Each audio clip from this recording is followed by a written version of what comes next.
General Pam Bondi announcing today federal authorities arrested 3 of the anti-ICE agitators involved in Sunday's protest inside a St. Paul church in Minnesota. The danger for the people she's talking about, Waltz, Fry, Ellison, and others, is the fact that she can serve as a pointer, whether we choose to believe her or not. Department of Justice just got destroyed in federal court over Minnesota church arrests, and what judges ruled is absolutely devastating for Trump's prosecution strategy.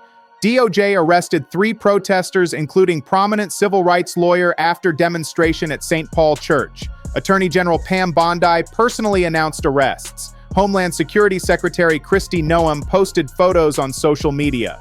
Trump administration calling this coordinated attack on religious freedom, calling protesters dangerous criminals who need maximum detention, arguing their flight risks, arguing their threats to community, demanding judges keep them locked up without bond. And federal judges just rejected all of it. Released the protesters, set bail conditions, found DOJ arguments speculative and unpersuasive. That's Trump's Justice Department getting humiliated in court, getting told their prosecution is overreach, getting their detention demands denied, and now entire cases collapsing before it even starts. But real quick, before we get into this, let's be honest, you can't really trust mainstream media anymore. That's why we built John Brown Show, to bring you real stories, real context, and no corporate spin. If you want to stay ahead of the headlines, please subscribe, because you might think you are, but aren't. Your subscription actually matters here. All right, let's get into what actually happened, because this court humiliation reveals everything about Trump's abuse of prosecutorial power. Sunday, there was protest at City's Church in St. Paul. Group of about 40 people entered during service. They were protesting because Pastor David Easterwood also serves as ICE Field Office Director, pastor running church while directing Immigration Enforcement Agency, and protesters saying that's moral conflict. Can't lead congregation while directing agency whose actions have cost lives and inflicted fear in communities. So they went to church, made their objections known, disrupted service temporarily, then left when police were called.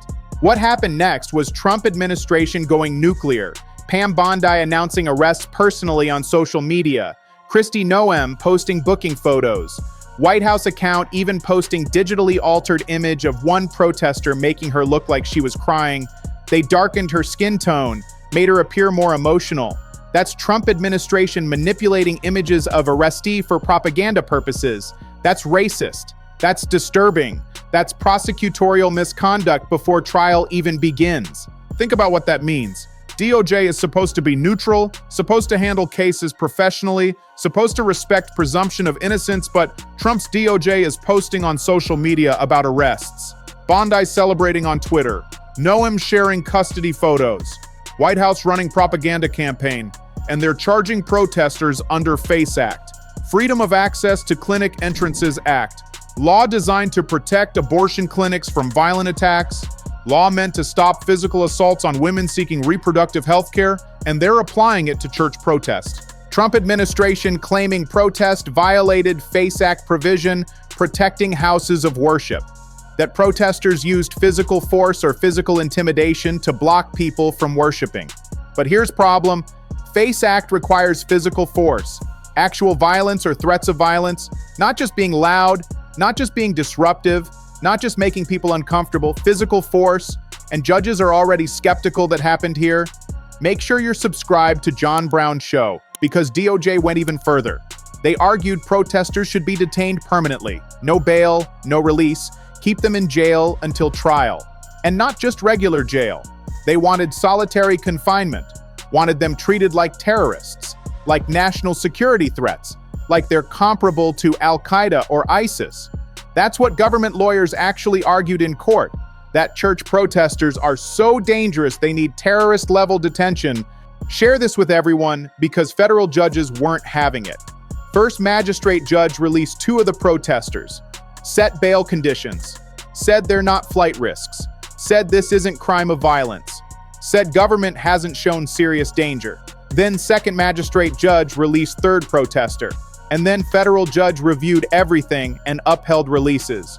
Judge Laura Provenino writing detailed order explaining why DOJ is wrong. Think about what judge found. Court ruled that conspiracy charge is not crime of violence, doesn't involve minor victim, found persuasive that statute's element about injuring, oppressing, threatening, or intimidating person doesn't require physical force. That's important because FACE Act specifically requires physical force or threats. If judge is finding statute doesn't require physical force, then entire basis for charges is questionable. Judge also said DOJ presented no evidence protesters own homes abroad or outside Minnesota. No evidence they have family abroad. To contrary, defendants have strong ties to Minnesota. Government's flight risk evidence is speculative. That's federal judge saying Trump's DOJ made unsupported claims, presented speculation instead of evidence, failed to meet burden for detention, and therefore protesters get released with travel restrictions. This is pattern. Trump's DOJ making big announcements, calling people terrorists, demanding maximum punishment, then getting to court and falling apart because judges actually require evidence, actually apply law, actually protect constitutional rights. And Trump's political prosecutions can't survive that scrutiny. Think about who they arrested. Nikema Levy Armstrong is civil rights attorney, former president of Minneapolis NAACP chapter, ran for mayor, longtime activist who led protests after George Floyd killing, after Philando Castile, after Jamar Clark. She knows her rights. She's not criminal. She's advocate who organized peaceful demonstration, and Trump administration treating her like terrorist. Second person arrested is school board member, elected official in St. Paul, community leader. Third person is local activist. These aren't dangerous criminals. These aren't flight risks. These are Minnesota residents with jobs and families and community ties who participated in protest. And DOJ wanted them in solitary confinement, wanted them treated worse than violent offenders, because Trump is using Justice Department to terrorize anyone who protests his policies. Make sure you're subscribed to John Brown's show, because Armstrong's lawyer Jordan Kushner said he offered to have her turn herself in peacefully. But DOJ refused. They insisted on arrest, wanted spectacle. Armstrong's husband said around 50 agents came to hotel to arrest her. 50 federal agents. For church protests, that's massive show of force. That's intimidation.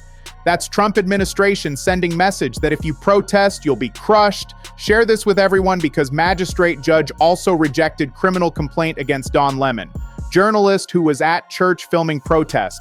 DOJ tried to charge him too, tried to say he participated, but judge looked at evidence and said no. This is journalist doing his job, not protester committing crime. Won't sign off on complaint. That's another humiliation. DOJ can't even get arrest warrant approved for most obvious non-criminal. Think about what this reveals about prosecutorial overreach. DOJ charged people for protests that lasted maybe 15 minutes. St. Paul police were called and protesters left. That would normally be disorderly conduct at most. Minor local violation. But Trump's DOJ is bringing federal civil rights conspiracy charges, charges that carry 10 years in prison, calling peaceful protest coordinated attack on religious freedom, comparing protesters to violent extremists, all because they objected to ICE officials serving as pastor, and judges are seeing through it, are recognizing this is political prosecution. Is Trump using DOJ to punish critics, to intimidate protesters, to silence opposition, and they're pushing back, releasing defendants, rejecting detention arguments, questioning whether charges even fit statute. That's judicial branch checking executive branch abuse. Timing matters here too. This is happening while Trump administration facing massive criticism over Renee Good shooting. ICE agent killed woman in Minnesota. Shot her 3 times in face while she was in car. Local U.S. attorneys resigned over DOJ handling of case. Community is outraged, and instead of investigating that killing, DOJ is prosecuting people who protested ICE. That's priority inversion. That's corruption. That's using prosecution to protect agency that killed someone. Think about what message this sends. If you protest ICE, you get arrested by 50 federal agents, get charged with federal crimes, get compared to terrorists, get detained without bail. But if you're ICE agent who kills civilian, you get protected. No charges, no accountability. Government defends you. That's two-tiered justice system. That's authoritarianism. That's exactly what protesters were objecting to.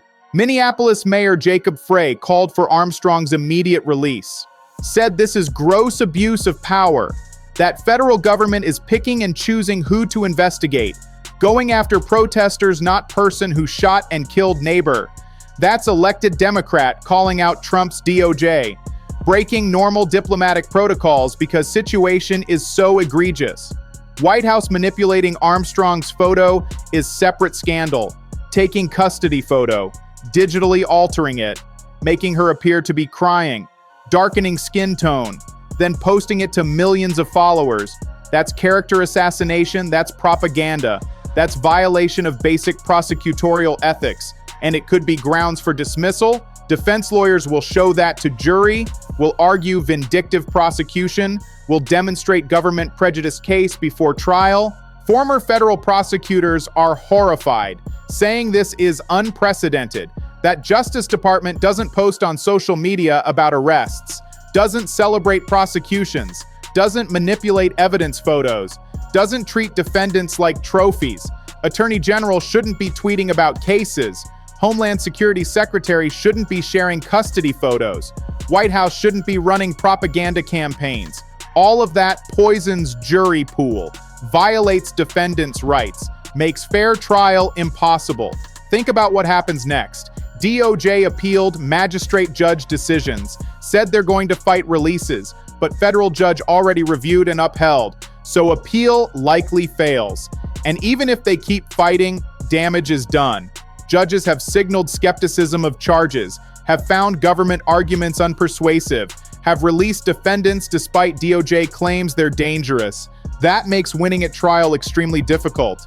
And defense will argue First Amendment. We'll say this was political speech, protected protest, that demonstrators weren't using physical force, weren't threatening violence, were exercising constitutional rights. And judges appear receptive to that argument, already questioning whether statute even applies, already finding no evidence of violence. That's terrible foundation for prosecution.